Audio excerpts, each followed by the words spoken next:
The winter sky over Europe had a peculiar way of swallowing sound, as if the air itself carried the memory of every engine that had ever passed through it.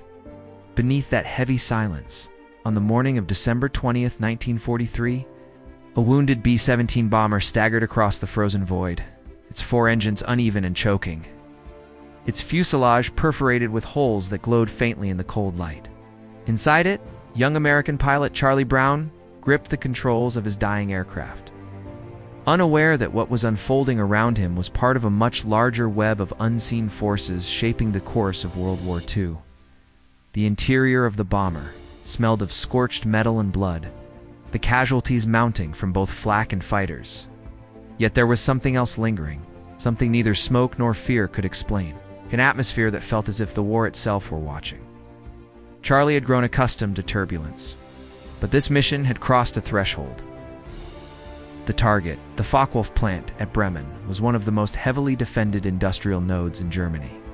Allied intelligence had long known that the area was not just a manufacturing site, but also a hub of experimental aviation programs that would later influence post-war aircraft design.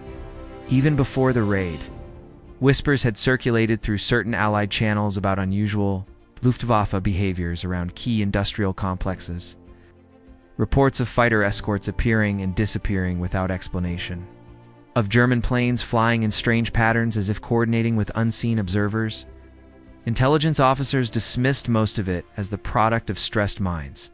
Yet a few analysts believed there were secret operations at play, reconnaissance units probing Allied psychological responses, elite pilots testing interception technologies, and shadow teams monitoring the performance of American bombers as part of Germany's long-term strategic calculations.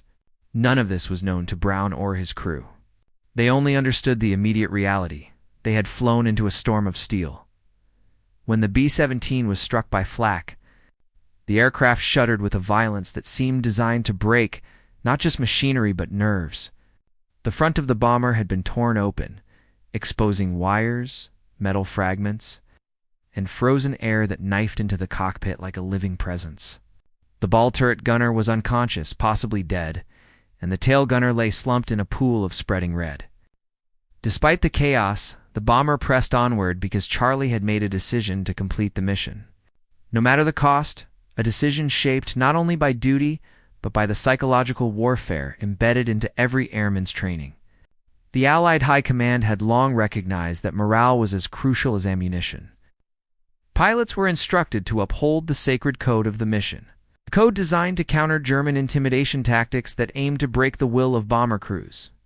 Yet few realized that the Germans were studying them just as intensely as the crippled B-17 fell behind the formation. Radar operators in Germany tracked its descent. Deep within underground bunkers that hid communication networks from Allied surveillance, Luftwaffe officers observed the lone bomber as it drifted away from its group. Some of those radar stations, buried beneath reinforced concrete, were part of classified programs aimed at predicting Allied flight behavior. Analysts sitting in dim, cold rooms used chalkboards and scribbled notes to estimate the psychological thresholds at which American crews would abandon their aircraft. Rare declassified records suggest that the Germans occasionally refrained from finishing off certain bombers when they believed their condition would allow study of their decisions, a form of behavioral analysis well ahead of its time. None of the airmen in the sky could have known they were sometimes participants in experiments of mind and endurance. Meanwhile, on the ground, a maintenance crew at a nearby German airfield prepared fighter planes for yet another sortie. Among the pilots stationed there was Franz Stigler, a man whose reputation for skill was matched only by his internal conflict about the war he was fighting. Stigler had grown up in a strict Catholic household and had been trained originally as a civilian aviator, not as a soldier of ideology. His mastery of flight came from passion, not indoctrination. But the war had dragged him into complexities he never sought. By late 1943, he had accumulated victories in the air, yet each one weighed on him. He was haunted not only by the faces of the men he had shot down, but also by the invisible pressures imposed by the Luftwaffe command structure. Pilots were constantly monitored, evaluated, and quietly threatened. The Luftwaffe's high command, especially after the increasing losses of 1943, relied heavily on psychological manipulation to maintain the performance of its elite pilots.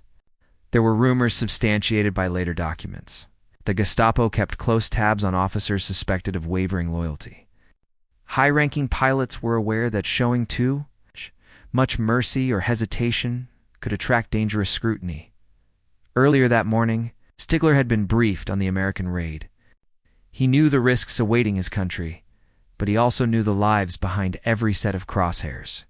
He had been shaped by veteran pilots who once taught him an old code of honor. You fight a war fiercely, but you do not shoot a man who cannot defend himself.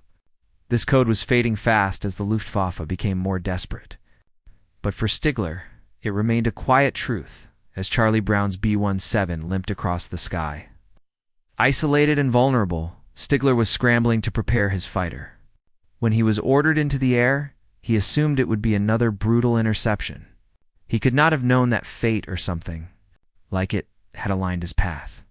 With the nearly destroyed bomber struggling through the cold, Charlie barely noticed the aircraft approaching from behind at first because the B-17's controls were nearly failing.